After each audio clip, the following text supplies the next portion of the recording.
Hi everybody and welcome to the public test server on the PlayStation 4, and in today's video I want to talk about controlling recoil in order to be more accurate with your gunfights and gun play. And we're going to be looking at a number of factors that can contribute to having better recoil control. So the first thing, if we look at my loadout, is your choice of gun as well. When we're talking about recoil, generally in control it, generally we're talking about automatic weapons. But remember, single fire and burst fire weapons have recoil problems as well. And different weapons in PUBG have different amounts of recoil, different amounts of kick. And remember, they can kick up to the sides, they can kick at angles, they can kick all over the place. Generally speaking, the guns with the less recoil, automatic wise, you've got the SMGs such as the Vector, you've got the they're fairly low recoil, and then you have guns like the 5.56 weapons, like the M416, which I'm using here. And the M416 for a fully auto assault rifle has fairly controllable recoil. And then you'll have the Scar, which has kicks a little bit more.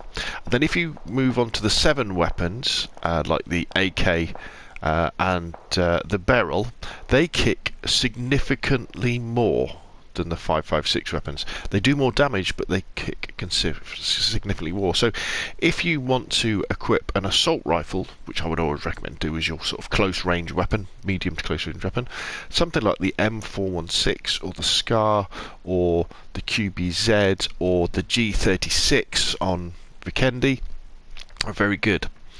They have less recoil and it's more controllable. Now the next thing are the attachments that you put onto your weapons to control recoil.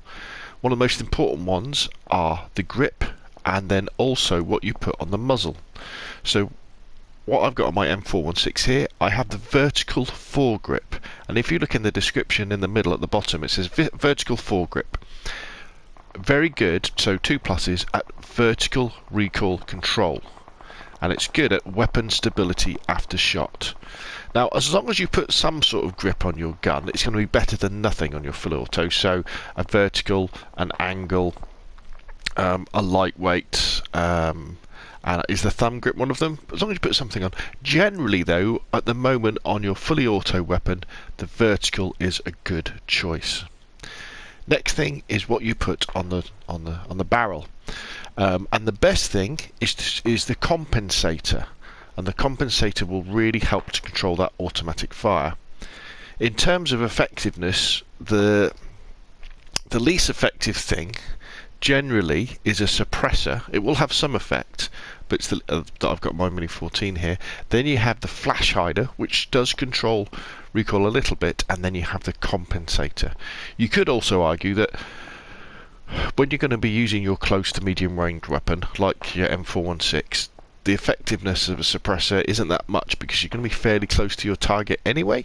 But you know, I would tend to put a Compensator on. Now, saying that, in a game though, if I have a choice between a Compensator and a suppressor for my close-up weapon, for my assault rifle, generally, if there's a suppressor available, I will fit it because it gives you the opportunity to take down enemies.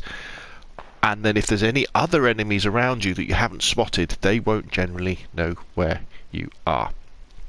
So, we've talked about the weapons with less recoil, like the M416, and the attachments to put on. I don't know if the tactical stock... Yeah, the tactical stock on the 416 recoil recovery helps as well. So, next up, let's actually get into shooting. Now, the mode with the most recoil is obviously going to be full auto. So if you want to reduce your recoil, go to single, and you can fire, but you probably did notice that the gun was starting to go up a little bit that way. So first thing, obviously full auto, loads of recoil, single fire, not so much. Also, if you go down on one knee, go to prone, you'll have a little bit less recoil. And generally, if you lie down as well, you'll have a little bit less recoil. If you're moving, you'll tend to have a lot more recoil. And also, if you're hip firing, you have a lot more recoil as well. So to really reduce your recoil, you kind of, and you're firing at someone, say, who's moving, say, right to left in front of me, I want to go down on one knee, aim down sight, and then fire at them. And you'll notice what I'm doing there is I am burst firing. So although it's an automatic weapon, I am burst firing. And then the other thing you want to be doing as well to control recoil is you want to actually be pushing down on your right stick. So if I just go fully auto, in fact, let's get back a bit. If I go fully auto with no push down, see it goes up like that. If I push down slightly on the right stick, what happens? See how I can really control that recoil. Now, you can get very good at this if you practice in the training mode, you know, over all around this area. Just practice that recoil control until it becomes second nature. And that'll mean when you run around the corner and someone's in front of you and you need to go full auto to take them down, let's imagine this tree here, you know, you start firing and you can control that recoil. So that's kind of fully automatic fire. Aim down sights, burst fire, and push down slightly. Let's talk about single fire weapons as well. So like your sniper rifle, like I've got here. Now these do have recoil. You know, watch when I pull the trigger. See, it does jump up. So again, what you tend to do with single fire weapons is adjust the rate at which you fire. So if I fire really quickly, let's start down here. Look at that, see it all bouncing all over the place and going up. So if I just slow down my rate of fire, I can control the recoil.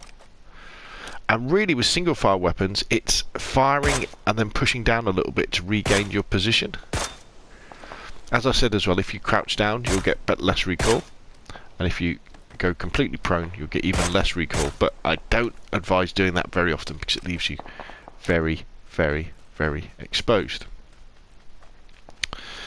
So with practice, what you'll find you can do as well is you can even, say if we put a 4x on my M416, we've only got a few bullets left. So this is, so what I'm going to say I go for single fire. Let's go fully auto and see if we can stay reasonably still. Let's see what we can do. Ooh.